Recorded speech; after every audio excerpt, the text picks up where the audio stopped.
Akasbani Imphal Ngangbam Nganthoi na pau pajari ahanbada maruiba pau DIPR gi fact check kauba Facebook page among asi IPR secretary Hungyo Warsang na hodokre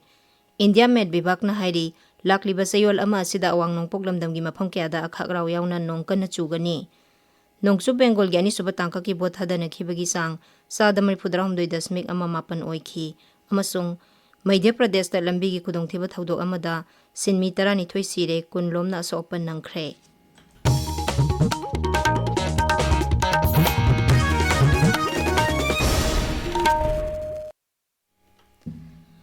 Social media da toina aranba pausing viral chatpa amasung miyam da samamnaba pokhanba hantahanaba Rajagi Directorate of Information and Public Relations DIPR gi Facebook page ama ngasi IPR gi Secretary Hungyo Warsang na hodokre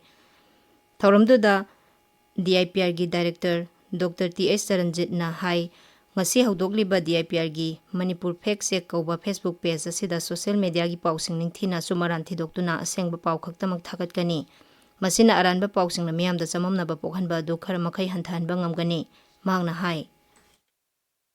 Any document madugi department dugi office dugi tholopa kanda adugi nodal officer duga koi contact point oiraga mangon dagi masigi document ji sumbra lan bado aido verify koina tawjadori bani tawraba matungda karigumba lalamba tarabadi koina adu fake ni and declare tawraba matungda koi Facebook asida koina upload tawjadori bani aduna masina kharado oirasu koi public ta sigumba document jina tawribase ngasai gi samam nabata natana marak marakta koi community masenda hazana daba misters kumba create tawbagi ju chance lakpa even violence inside tawbagi ju chance laibanina koina sigumba lokhatsabani Thoramduga mari lenana Manipur State Journalist Award Scheme Manipur Working Journalist Welfare Scheme amasung Manipur Working Journalist Pension Scheme gi matangda khananenabagi thorum amasu pangthokani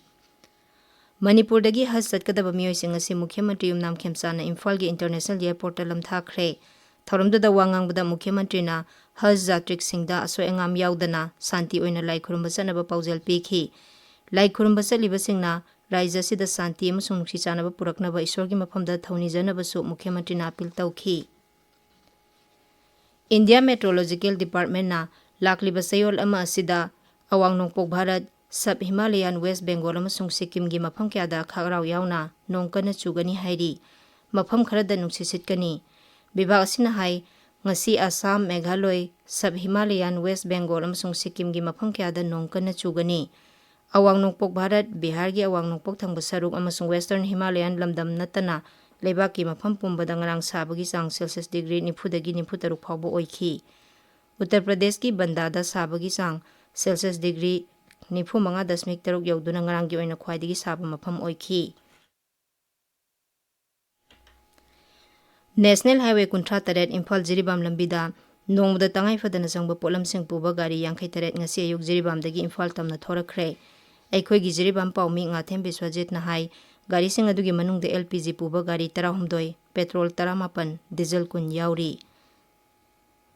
Rajagi Directorate of Education S Manipur na thokpa cherolamagi matung ina Manipur da Lanai School sing registration tawbada fire safety certificate building safety certificate registration certificate of society trust certification use of playground gi che sang sing thajilakadabani hairi Sama 15 suba Mayangbam Anand Mohan laikhidabagi ningsing kumon ngasi Jawaharlal Nehru Manipur Dance Academy da pangthoklagani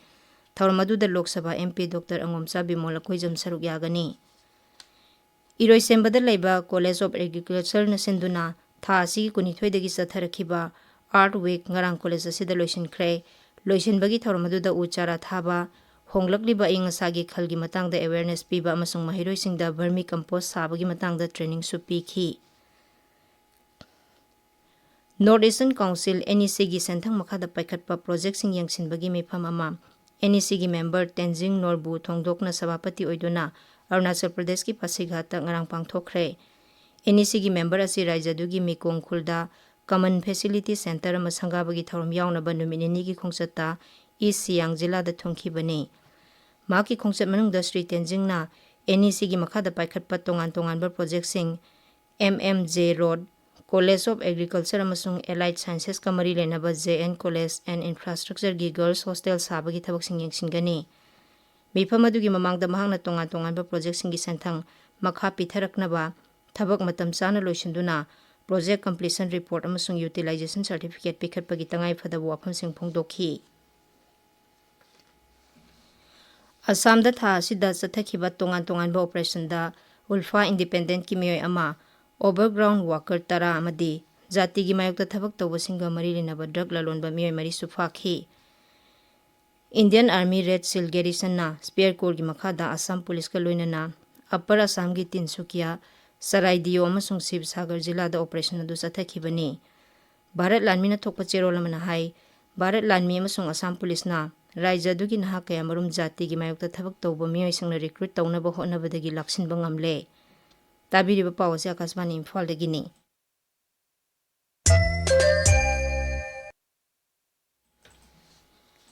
election ꯀꯃꯤꯁꯟꯅ ꯍꯥꯏꯔꯤ ꯅꯤꯡꯈꯥ ꯇꯝꯂꯕ ꯃꯇꯨꯡꯗ ꯅꯣꯡꯆꯨꯞ ꯕꯦꯡꯒꯣꯜꯗ ꯍꯟꯗꯛꯅ ꯈ꯭ꯋꯥꯏꯗꯒꯤ ꯃꯁꯤꯡ ꯌꯥꯝꯅ vote ꯊꯥꯗꯅꯈꯤ꯫ ꯉꯔꯥꯡ vote ꯊꯥꯗꯅꯈꯤꯕ ꯖꯤꯂꯥ 3ꯀꯤ ꯕꯤꯙꯥꯟ ꯁꯚꯥ ꯀꯦꯟꯗ꯭ꯔ 192ꯗ vote ꯊꯥꯗꯕꯒꯤ ꯆꯥꯡ 33.33% ꯑꯣꯏꯈꯤ꯫ ꯊꯥ ꯑꯁꯤꯒꯤ ꯀꯨꯟꯍꯨꯝꯗꯣꯏꯗ ꯚꯣꯠ ꯊꯥꯗꯅꯈꯤꯕ ꯁꯤꯠ 152ꯗ ꯚꯣꯠ ꯊꯥꯗꯕꯒꯤ ꯆꯥꯡ 33.18% ꯑꯣꯏꯈꯤ꯫ ꯇꯥꯡꯀꯛ ꯑꯅꯤ ꯑꯁꯤꯒꯤ ꯑꯄꯨꯟꯕ ꯚꯣꯠ ꯊꯥꯗꯕꯒꯤ ꯆꯥꯡ 32.48%ꯅꯤ꯫ ꯆꯤꯞ ꯏꯂꯦꯛꯁꯟ ꯀꯃꯤꯁꯅꯔ ꯒ꯭ꯌꯥꯅꯦꯁ ꯀꯨꯃꯥꯔꯅ ꯍꯥꯏ ꯚꯥꯔꯠꯅ ꯅꯤꯡꯈꯥ ꯇꯝꯂꯕ ꯃꯇꯨꯡꯗ ꯈ꯭ꯋꯥꯏꯗꯒꯤ ꯃꯤꯁꯤꯡ ꯌꯥꯝꯅ ꯊꯣꯔꯛꯇꯨꯅ ꯚꯣꯠ ꯊꯥꯗꯈꯤꯕ ꯑꯁꯤꯗ ꯚꯣꯇꯔ ꯈꯨꯗꯤꯡꯃꯛꯀꯤ ꯃꯐꯝꯗ ꯏꯀꯥꯏꯈꯨꯝꯅꯕ ꯎꯠꯂꯤ꯫ ꯉꯔꯥꯡ ꯄꯥꯡꯊꯣꯛꯈꯤꯕ ꯃꯤꯈꯜ ꯑꯗꯨ chief election commissioner Gyanesh Kumar, election commissioner doctor S.S. Sandhu ꯑꯃꯁꯨꯡ ꯗꯣꯛꯇꯔ ꯕꯤꯕꯦꯛ ꯖꯣꯁꯤꯅ ꯂꯥꯏꯚ ꯋꯦꯕꯀꯥꯁꯇꯤꯡꯒꯤ ꯈꯨꯠꯊꯥꯡꯗ ꯌꯦꯡꯁꯤꯟꯈꯤ꯫ ꯀꯦꯔꯂꯝ, ꯑꯁꯥꯝ, ꯇꯥꯃꯤꯜ ꯅꯥꯗꯨ, ꯅꯣꯡꯆꯨꯞ ꯕꯦꯡꯒꯣꯜ ꯑꯃꯁꯨꯡ ꯌꯨꯅꯤꯌꯟ ꯇꯦꯔꯤꯇꯣꯔꯤ ꯄꯨꯗꯨꯆꯦꯔꯤꯒꯤ ꯚꯣꯠ ꯃꯁꯤꯡ ꯃꯦ 4ꯗ ꯊꯤꯒꯅꯤ꯫ ꯔꯦꯜꯋꯦ ꯃꯟꯇ꯭ꯔꯤ ꯑꯁ꯭ꯋꯅꯤ ꯕꯩꯁꯅꯣꯅ ꯉꯁꯤ ꯖꯝꯃꯨ ꯇꯥꯋꯤ ꯔꯦꯜꯋꯦ ꯁ꯭ꯇꯦꯁꯟꯗꯒꯤ ꯁ꯭ꯔꯤꯅꯒꯔ ꯀꯇ꯭ꯔꯥ ꯕꯟꯗꯦ ꯚꯥꯔꯠ ꯑꯦꯛꯁꯄ꯭ꯔꯦꯁ ꯂꯝꯊꯥꯒꯅꯤ꯫ ꯔꯦꯜꯒꯥꯔꯤ ꯑꯁꯤ ꯍꯥꯟꯅꯗꯤ ꯁ꯭ꯔꯤꯅꯒꯔ ꯑꯃꯁꯨꯡ ꯁ꯭ꯔꯤ ꯃꯥꯇꯥ ꯕꯩꯁꯅꯣ ꯗꯦꯕꯤ ꯀꯇ꯭ꯔꯥ ꯐꯥꯎꯕ ꯆꯦꯜꯂꯝꯕꯗꯨ ꯍꯧꯖꯤꯛ ꯖꯝꯃꯨ ꯇꯥꯋꯤ ꯐꯥꯎꯕ ꯆꯦꯜꯂꯒꯅꯤ꯫ ꯆꯦꯟꯒꯗꯧꯔꯤꯕ ꯔꯦꯜꯒꯥꯔꯤ ꯑꯁꯤꯅ ꯂꯝꯗꯝ ꯑꯁꯤꯒꯤ ꯇꯣꯉꯥꯟ-ꯇꯣꯉꯥꯟꯕ ꯃꯐꯝ ꯀꯨꯟꯗ ꯆꯦꯟꯒꯅꯤ ꯑꯃꯁꯨꯡ ꯂꯝ ꯀꯣꯏꯕ ꯂꯥꯛꯄꯁꯤꯡꯗ ꯍꯦꯟꯅ ꯈꯨꯗꯣꯡꯆꯥꯍꯜꯂꯒꯅꯤ꯫ ꯃꯙ꯭ꯌ ꯄ꯭ꯔꯗꯦꯁꯀꯤ ꯙꯥꯔ ꯖꯤꯂꯥꯗ ꯍꯧꯈꯤꯕ ꯑꯍꯤꯡꯗ ꯁꯤꯟꯃꯤꯁꯤꯡ ꯄꯨꯗꯨꯅ ꯂꯥꯛꯄ ꯚꯦꯟ ꯑꯃ ꯑꯦꯛꯁꯤꯗꯦꯟꯠ ꯊꯣꯛꯄꯗ ꯁꯤꯟꯃꯤ 12 ꯁꯤꯔꯦ, 10 ꯂꯣꯝꯅ ꯑꯁꯣꯛꯄ ꯅꯪꯈ꯭ꯔꯦ꯫ ꯊꯧꯗꯣꯛ ꯑꯗꯨ ꯁꯤꯟꯃꯤꯁꯤꯡ ꯑꯗꯨꯅ ꯃꯌꯨꯝꯗ ꯍꯜꯂꯛꯄꯒꯤ ꯂꯝꯕꯤꯗ ꯊꯣꯛꯈꯤꯕꯅꯤ꯫ ꯑꯁꯣꯛꯄꯁꯤꯡ ꯑꯗꯨ ꯍꯣꯁꯄꯤꯇꯥꯜꯁꯤꯡꯗ ꯂꯥꯌꯦꯡꯂꯤ꯫ ꯊꯧꯗꯣꯛ ꯑꯗꯨꯕꯨ ꯔꯥꯁꯇ꯭ꯔꯄꯇꯤ ꯗ꯭ꯔꯧꯄꯗꯤ ꯃꯨꯔꯃꯨ, ꯎꯄ-ꯔꯥꯁꯇ꯭ꯔꯄꯇꯤ ꯁꯤ.ꯄꯤ. ꯔꯥꯙꯥꯀ꯭ꯔꯤꯁꯅꯟ ꯑꯃꯗꯤ ꯄ꯭ꯔꯙꯥꯟ ꯃꯟꯇ꯭ꯔꯤ ꯅꯔꯦꯟꯗ꯭ꯔ ꯃꯣꯗꯤꯅ ꯅꯨꯡꯉꯥꯏꯇꯕ ꯐꯣꯡꯗꯣꯔꯛꯂꯤ꯫ ꯄ꯭ꯔꯙꯥꯟ ꯃꯟꯇ꯭ꯔꯤꯅ ꯂꯩꯈꯤꯗ꯭ꯔꯕ ꯏꯃꯨꯡ ꯃꯅꯨꯡꯒꯤ ꯃꯤꯑꯣꯏꯁꯤꯡꯗ ꯈꯦꯇꯤꯄꯨꯔꯣꯟ ꯑꯣꯏꯅ ꯂꯨꯄꯥ ꯂꯥꯈ 2,200 ꯄꯤꯔꯒꯅꯤ ꯍꯥꯏꯅ ꯂꯥꯎꯊꯣꯛꯈ꯭ꯔꯦ꯫ ꯔꯥꯖ꯭ꯌꯒꯤ ꯃꯨꯈ꯭ꯌ ꯃꯟꯇ꯭ꯔꯤ ꯃꯣꯍꯟ ꯌꯥꯗꯕꯅꯁꯨ ꯑꯋꯥꯕ ꯐꯣꯡꯗꯣꯛꯄꯒ ꯂꯣꯏꯅꯅ ꯂꯩꯈꯤꯗ꯭ꯔꯕꯁꯤꯡꯒꯤ ꯏꯃꯨꯡ ꯃꯅꯨꯡꯗ ꯂꯨꯄꯥ ꯂꯥꯈ 3,300 ꯑꯗꯨꯒ ꯀꯥ ꯍꯦꯟꯅ ꯁꯣꯛꯄꯗ ꯂꯨꯄꯥ ꯂꯥꯈ 1 ꯑꯗꯨꯒ ꯈꯔ ꯁꯣꯛꯄꯁꯤꯡꯗꯅ ꯂꯨꯄꯥ 50,000 ꯄꯤꯔꯒꯅꯤ ꯍꯥꯏꯅ ꯂꯥꯎꯊꯣꯛꯈ꯭ꯔꯦ꯫ ꯑꯃꯔꯣꯝꯗ ꯀꯔꯅꯥꯇꯀꯇ ꯌꯨꯝꯒꯤ ꯐꯛꯂꯥꯡ ꯅꯤꯡꯈꯥꯏꯕꯒꯤ ꯊꯧꯗꯣꯛꯇ ꯑꯉꯥꯡ 3 ꯌꯥꯎꯅ ꯃꯤꯑꯣꯏ 8 ꯁꯤꯔꯦ꯫ ꯅꯣꯡ ꯀꯟꯅ ꯆꯨꯕ ꯑꯃꯗꯤ ꯂꯦꯟ ꯌꯥꯎꯅ ꯑꯀꯟꯕ ꯅꯨꯡꯁꯤꯠ ꯁꯤꯠꯄꯗꯒꯤ ꯊꯧꯗꯣꯛ ꯑꯗꯨ ꯊꯣꯛꯈꯤꯕꯅꯤ꯫ ꯅꯨꯃꯤꯠ ꯅꯤꯅꯤꯒꯤ ꯈꯣꯡꯆꯠꯇ ꯀꯦꯟꯗ꯭ꯔꯒꯤ ꯒ꯭ꯔꯤꯍ ꯃꯟꯇ꯭ꯔꯤ ꯑꯃꯤꯠ ꯁꯥꯍ ꯉꯁꯤ ꯂꯗꯥꯈꯇ ꯆꯠꯀꯅꯤ꯫ ꯃꯍꯥꯛꯅ ꯍꯌꯦꯡ ꯕꯨꯗꯙ ꯄꯨꯔꯅꯤꯃꯥꯒ ꯃꯔꯤ ꯂꯩꯅꯅ ꯄꯥꯡꯊꯣꯛꯄ ꯚꯒꯋꯥꯟ ꯕꯨꯗꯙꯒꯤ ꯃꯔꯨꯑꯣꯏꯕ ꯂꯥꯏꯔꯤꯛꯁꯤꯡꯒꯤ ꯑꯦꯛꯁꯄꯣꯖꯤꯁꯟꯗ ꯁꯔꯨꯛ ꯌꯥꯒꯅꯤ꯫ ꯑꯦꯛꯁꯄꯣꯖꯤꯁꯟ ꯑꯁꯤꯗ ꯇꯣꯉꯥꯟ-ꯇꯣꯉꯥꯟꯕ ꯂꯩꯕꯥꯛꯁꯤꯡꯗꯒꯤ ꯂꯥꯛꯄ ꯚꯛꯇ ꯀꯌꯥꯃꯔꯨꯝ ꯁꯔꯨꯛ ꯌꯥꯒꯅꯤ꯫ ꯃꯦꯘꯥꯂꯌꯅ ꯌꯨꯝꯕꯨ ꯑꯣꯏꯗꯨꯅ ꯃꯊꯪ ꯆꯍꯤꯗ ꯄꯥꯡꯊꯣꯛꯀꯗꯕ 38ꯁꯨꯕ ꯅꯦꯁꯅꯦꯜ ꯒꯦꯝꯁꯀꯤ ꯁꯦꯝ ꯁꯥꯕ ꯍꯧꯔꯦ꯫ ꯔꯥꯖ꯭ꯌꯒꯤ ꯁ꯭ꯄꯣꯔꯠꯁ ꯃꯟꯇ꯭ꯔꯤ ꯋꯥꯏꯂꯥꯠ ꯃꯦꯀꯤ ꯁꯥꯏꯂꯥꯅ ꯍꯥꯏ ꯅꯦꯁꯅꯦꯜ ꯒꯦꯝꯁ ꯁꯦꯀ꯭ꯔꯦꯇꯔꯤꯌꯦꯠ ꯁꯣꯁꯥꯏꯇꯤꯒꯤ ꯒꯕꯔꯅꯤꯡ ꯕꯣꯗꯤꯒꯤ ꯑꯍꯥꯟꯕ ꯃꯤꯐꯝ ꯄꯥꯡꯊꯣꯛꯈ꯭ꯔꯕ ꯇꯨꯡꯗ ꯔꯥꯖ꯭ꯌ ꯑꯗꯨꯗ ꯅꯦꯁꯅꯦꯜ ꯒꯦꯝꯁꯀꯤ ꯌꯦꯡꯂꯒ ꯑꯦꯗꯃꯤꯅꯤꯁꯇ꯭ꯔꯦꯇꯤꯕ ꯃꯦꯀꯥꯅꯤꯖꯝ ꯍꯦꯟꯅ ꯃꯄꯥꯡꯒꯜ ꯀꯟꯈꯠꯍꯟꯅꯕ ꯊꯧꯔꯥꯡ ꯄꯥꯏꯈꯠꯂꯦ꯫ ꯅꯦꯁꯅꯦꯜ ꯒꯦꯝꯁꯀꯤ ꯁꯦꯝ ꯁꯥꯔꯤꯕꯁꯤꯡꯒꯤ ꯃꯇꯥꯡꯗ ꯃꯟꯇ꯭ꯔꯤꯅ ꯍꯥꯏ ꯁꯥꯟꯅ ꯈꯣꯠꯅꯕꯒꯤ ꯀꯝꯄꯤꯇꯤꯁꯟ ꯄꯥꯡꯊꯣꯛꯐꯝ ꯁꯦꯝ ꯁꯥꯕꯒꯤ ꯊꯕꯛ ꯀꯟꯅ ꯆꯠꯊꯔꯤ꯫ ꯃꯍꯥꯛꯅ ꯍꯥꯏ ꯁꯤꯂꯣꯡꯗ ꯁꯥꯟꯅꯔꯣꯏꯁꯤꯡꯒꯤ ꯂꯩꯐꯝ ꯃꯇꯤꯛ ꯆꯥꯅ ꯁꯦꯝꯒꯠꯂꯦ, ꯑꯗꯨꯕꯨ ꯇꯨꯔꯥ ꯑꯃꯁꯨꯡ ꯖꯋꯥꯏꯗ ꯂꯩꯐꯝ ꯆꯥꯐꯝꯒꯤ ꯑꯋꯥꯠꯄ ꯂꯩꯔꯤꯕ ꯑꯁꯤꯒꯤ ꯌꯦꯡꯂꯒ ꯁꯔꯀꯥꯔꯅ ꯊꯧꯔꯥꯡ ꯄꯥꯏꯈꯠꯄ ꯍꯧꯔꯦ꯫ ꯑꯔꯣꯏꯕꯗ ꯃꯔꯨꯑꯣꯏꯕ ꯄꯥꯎ ꯑꯃꯨꯛ ꯍꯟꯅ DIPRꯒꯤ ꯐꯦꯛ ꯆꯦꯛ ꯀꯧꯕ ꯐꯦꯁꯕꯨꯛ ꯄꯦꯖ ꯑꯃ ꯉꯁꯤ IPR ꯁꯦꯀ꯭ꯔꯦꯇꯔꯤ ꯍꯨꯡꯌꯣ ꯋꯥꯔꯁꯪꯅ ꯍꯧꯗꯣꯛꯈ꯭ꯔꯦ꯫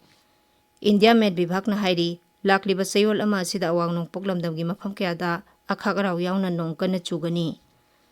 ꯅꯣꯡꯆꯨꯞ ꯕꯦꯡꯒꯣꯜꯒꯤ ꯑꯅꯤꯁꯨꯕ ꯇꯥꯡꯀꯛꯀꯤ ꯚꯣꯠ ꯊꯥꯗꯅꯈꯤꯕꯒꯤ ꯆꯥꯡ 38.18% ꯑꯣꯏꯈꯤ ꯑꯃꯁꯨꯡ ꯃꯙ꯭ꯌ ꯄ꯭ꯔꯗꯦꯁꯇ ꯂꯝꯕꯤꯒꯤ ꯈꯨꯗꯣꯡꯊꯤꯕ ꯊꯧꯗꯣꯛ ꯑꯃꯗ ꯁꯤꯟꯃꯤ 12 ꯁꯤꯔꯦ, 10 ꯂꯣꯝꯅ ꯑꯁꯣꯛꯄ ꯅꯪꯈ꯭ꯔꯦ꯫ ꯄꯥꯎ ꯂꯣꯏꯖꯔꯦ꯫